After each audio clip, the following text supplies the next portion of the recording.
What's up, everybody? For the few hours that this video was up, one thing that I realized and was brought to my attention was in my listening examples, I was using a click track, but it was actually serving as a distraction to be able to hear the examples that I'm pointing to in this video. So I decided to pull the video down and re-record the listening examples. So I hope that you find this video useful. Thank you so much again from the bottom of my heart for all your support. Enjoy the video, and please let me know what you think in the comments below. Take care.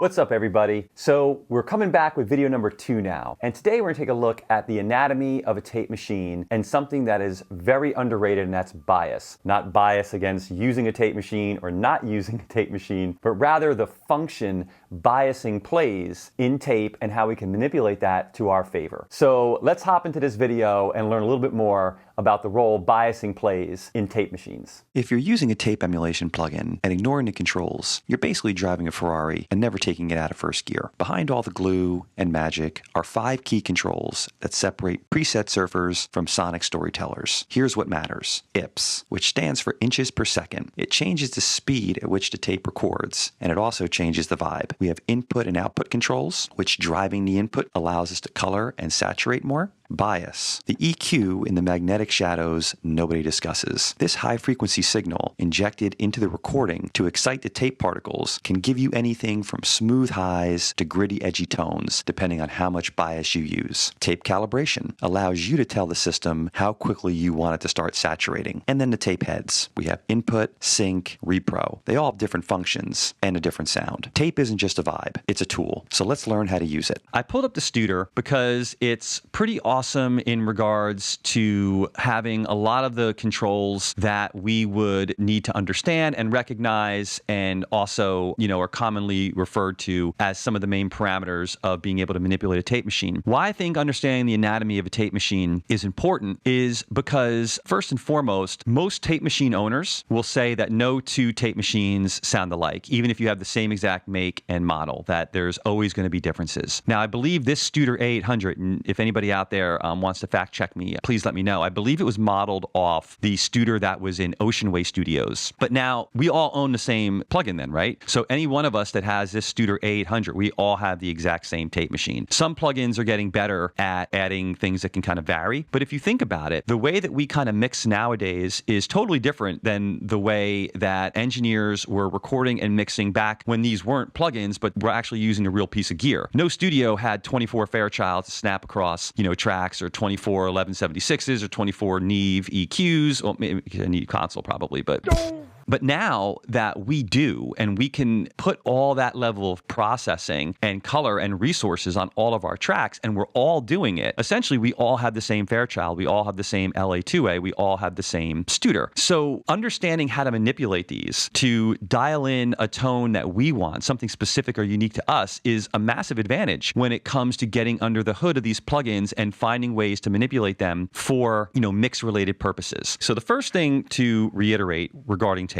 and understand the anatomy of a tape machine is audio hits the tape and it gets converted into an electrical current. The current creates a magnetic field at the record head, and that magnetic field, shockingly, magnetizes the tiny particles on the tape as they pass over the head. And the strength of that signal is what we call flux. So just understanding that, we have to first talk about the different heads on a tape machine. So the different heads on the tape machine are, first and foremost, an erase head, which is the head that wipes the tape clean. Next, we have a record head. And as we spoke about a moment ago, that's the one that imprints the signal and kind of magnetizes it to tape. It's where essentially all the magic and the magnetism happens. Then we have the playback head, which we also call, like in the Studer, the REPRO head, which essentially what it does is it reads back the audio for monitoring. So we kind of get that tape sound, and that's what we're hearing. So it's post the tape. And then there's also a sync head. Now, what the sync head is if we recorded and then wanted to do overdubs,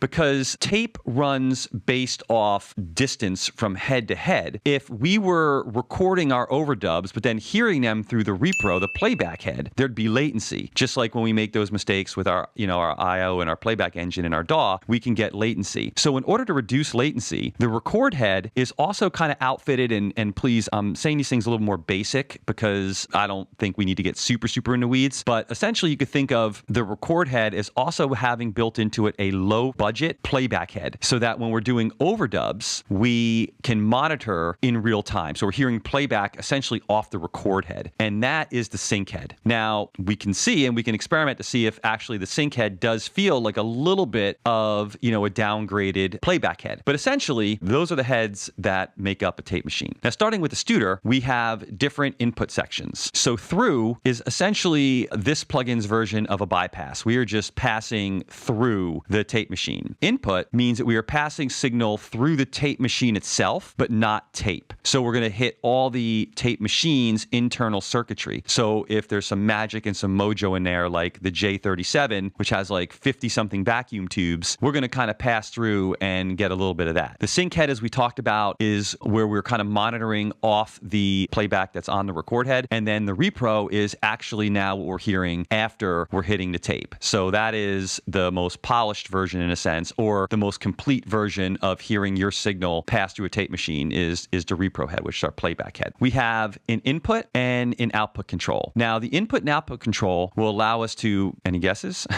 Control how much signal we want to drive into the tape machine. So the harder we drive into the tape machine, the more we are going to hear the artifacts of recording the tape. The harder you hit tape and the harder you drive tape, the more non-linear tape becomes. And this is a good opportunity quickly to touch on what linear versus non-linear behavior is. Linear behavior essentially is flat, clean, and transparent. Things some people might call boring, but linear is like one-to-one. One goes in, one comes out. You get what you expect. Non-linear behavior is, kind of in and of itself like a mojo house. It doesn't follow a predictable path. So you can get harmonics introduced, you can get shifts in dynamics, you can get different frequency bumps. That's all non-linear behavior. So the harder you drive into tape, the more non-linear it will perform. So it's important to understand your input and your output controls when you're working with a tape plugin. To record tape most accurate, usually you record it at low levels. But again, then you're going to be bypassing anything that you'd consider to be the mojo of tape. In the middle of our input and output, we have IPS. And basically what that means is the speed at which the tape machine is recording. And if you want to think of it in any particular way, the slower, so 7.5 would be the slowest, the slower, the warmer and grittier the sound. And the faster, the more clarity and retention of transients that we are going to see. 15 IPS was essentially the industry standard for the most part up until roughly the late 80s. And then post the late 80s to now, 30 IPS tends to be what most people are using and recording on. You get a different bump in the low end between 15 and 30. And let's look here. I'll play through this groove and we'll move from 15 and 30 and we'll see what we notice. So I'm going to guide your ear for a second. Pay attention to the kick. At 15 IPS, the kick feels lower to me. We're getting a little bit of a lower bump. When we shift to 30, the kick kind of feels like it moves up a little bit in pitch because we're getting a bump at a higher resonant point. And that's because it's slower speeds. Obviously, lower frequency, it takes longer to develop. So lower speeds are going to be better at really kind of capturing lower frequencies. So again, take a listen, pay mostly attention to the kick, and notice when we shift up to 30 what you hear.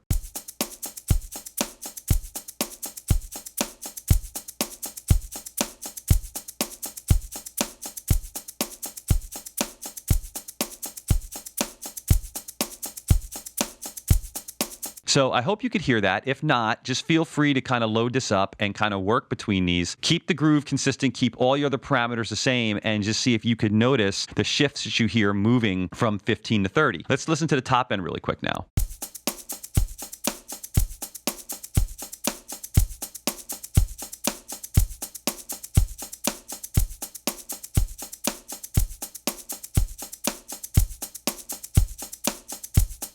At 30, the clarity of the shaker is what I notice most. I like 15 actually, but when we get to 30, the brightness, some of the brightness and a little bit more of the transient and crispness of the shaker comes back. So that's something that I noticed on the low end between 15 and 30 was the bass drum, and the top end was kind of the clarity and presence in the shaker. Next, we move on to tape formulas. And the Studer, along with the Ampex, the ATR, are giving us the option to use some of the most popular popular and recognizable tape formulas throughout recording history. The 250 here is based off the Ampex 250. The 456 is based off the Ampex 456. The 900 is based off the Ampex 900. And the GP9 is, I believe by that time they were using, was it Quantigy was making the GP9 or the Ampex and Quantigy? If anybody knows, you can kind of correct me, but the GP9 is our most modern tape. So we're kind of working also the way they have it here through the history of tape. Now, the 456, as I mentioned before, I feel it's kind of like the U87 of tape. It's just the workhorse. It's like the standard. Most tape plugins, will always include a 456. And one thing I should note, and we'll talk about it, the next video, we're going to go greater in depth on tape and the different formulas and what makes them different from each other. But the Studer is a 2-inch tape machine. So what we are looking at here is a 2-inch tape. And I'll repeat this in the next video, but why that's important is the thicker the tape, the wider the tape, the more headroom you get because the magnetic particles have the opportunity to spread out. So, a wider tape width, usually produces higher fidelity and a lower noise floor because that signal is able to spread out over a larger magnetic area. So right now we can just know that the different tape formulations are each a different flavor. And the higher you go, the lower you're going to get noise floor wise and the harder you can kind of push them. But feel free to kind of load these up and play with them and see if there's particular ones that you like best. We'll stay here for this. Now, the calibration knob here, I'm going to be honest with you. This one I was doing wrong. So what this is basically telling the machine is how hot to send the signal in. And it's over 0 VU. So this is sending it in as +3, +6, +7.5, and +9. So here I thought I was giving more headroom, saying, oh, I'm giving myself another 9 dB of clearance. Actually, I was telling the tape machine to drive the signal in even hotter. Why that's important and why for the 900 and the GP9 they recommended +9 was because those tapes, because they were more modern, they took a hotter level to start saturating and driving into. So they could take more level. So therefore, you could drive into them harder. But if I put on a 250, which essentially is supposed to have a pretty modest level going in, and I'm like, oh, I'm going to increase, and I've done this, I'm going to increase my headroom because I don't want to distort, and I move to +9, I'm actually distorting. Okay, so let's see if we can take a listen to this. So 250 on 30 IPS, and we're going to jump between 3 and 9. And as I do, what I want you to notice is keep your ear on the kick drum and also a little bit in the transients. To me, at +3 driving in, it still feels pretty open. The transients feel like they're not being hit too hard. I'm not really hearing the tape do much squashing. But here, when I think I'm increasing my headroom by going to +9, listen to what happens. To me, the kick drum starts to get a little crunchier. I start to hear a little more crunch to top. Let me know if you're hearing it the same way.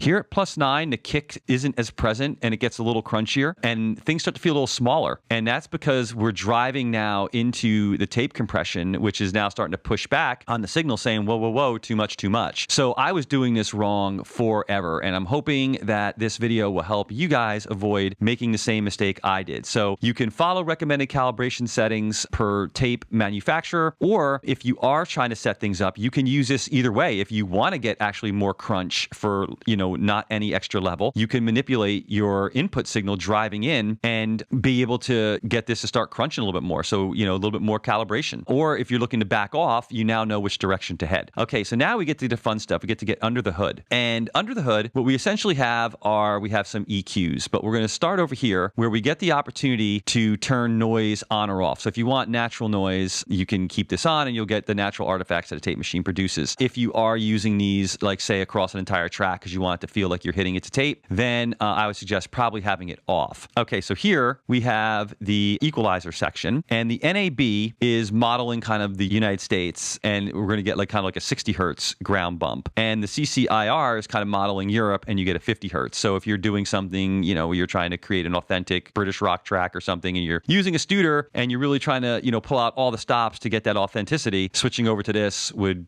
help. Auto calibration just basically means like, hey, if you don't want to be bothered with manipulating a tape machine. Every time you switch stuff, the Studer will automatically adjust its calibrations for you, which is cool if you're just trying to get like a specific, modeling or, very specific usage. But I like kind of keeping the auto calibration off so that I can, manipulate the different parameters to kind of design a tape machine or a tape sound of my own that I feel is a little unique. We have a noise section here where we can increase hum or we can increase hiss. We have the ability to slightly EQ our repro head. So if I'm on repro here and we hit play,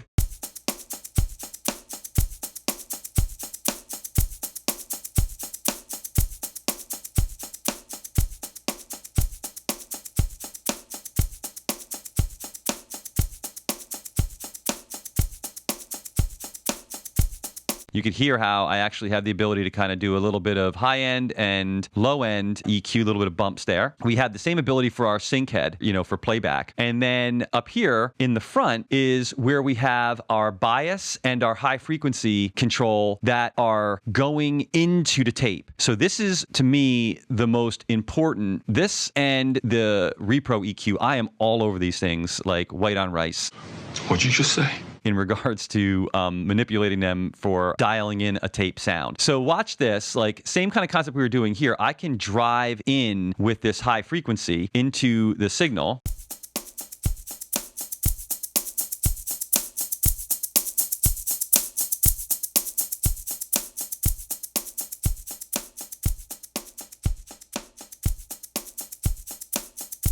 And you can hear how, as I do, it started to kind of treat the top a little different, where the top started to get a little bit distorted. What's happening is the harder we hit tape, as I mentioned before, the more non-linear it becomes. And one of the things that's there to kind of combat that is what's called bias. Now, biasing is a high-frequency signal, like a high-frequency AC signal, like super crazy high, like over 100K or around 100K-ish, I think. And what it's designed to do is to smooth out the particles on the tape so that they accurately track the waveform, which essentially tries to help it, perform a little more in a linear fashion. You could think of bias as like, preheating a pan, or like that one coach that's like stretching you out before the big game, getting all the muscles loose. So it's injecting a signal to keep all those particles nice and loose to create for a more accurate track. But what this means for us is we can use the biasing to control how we want our overall tape sound to feel. The more bias we apply, right, the smoother the top end's going to be. But as you'll see in this listening example, the closer you run the risk of making things feel a little dull or kind of like a little like flat or lifeless. And then the more we remove the bias, the more we're injecting more of that top end, but we're going to start hearing artifacts, or start hearing some crispiness. We're going to start hearing things that,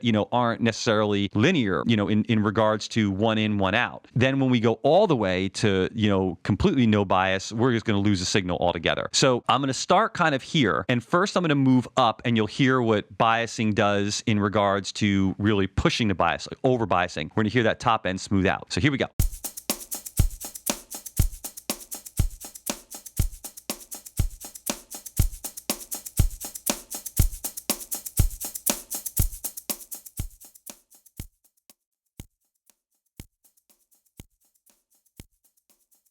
So underbiased, we almost completely lost the signal. But with this bias control, we can kind of find the air that we like, or the level of top end that we like for the track. We want things to be a little crispier. Maybe I can drive higher with the higher frequency. So maybe we want our drums to feel a little crispy, right? Now we're going to turn this down. We'll have maximum bias.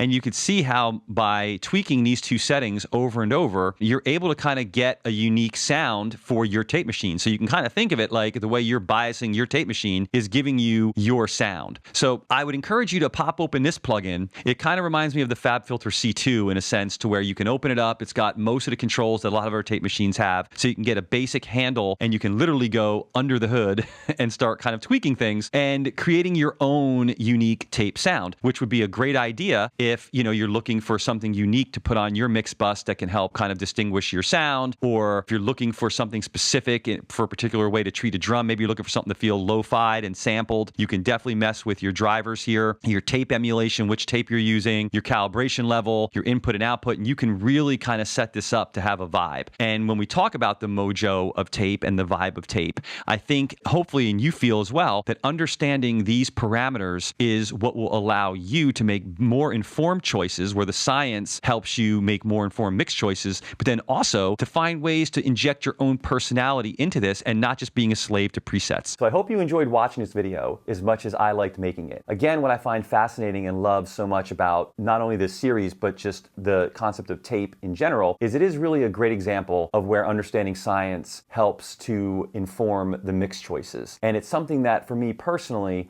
I've really prided myself on recently in my mix development, is really understanding the anatomy of the gear that I'm using and how I can really kind of push it to its limits, and also understand what it's like when I push beyond what its intended limits are. So biasing is a feature that can really allow you to either smooth your mix out or smooth the sound source out, or really make it kind of crunchy and vibey depending on what your taste and your preference is. All right, my friends, have fun mixing, and I'll see you in video number 3, where we actually talk about tape itself. Till then, peace out and have fun mixing.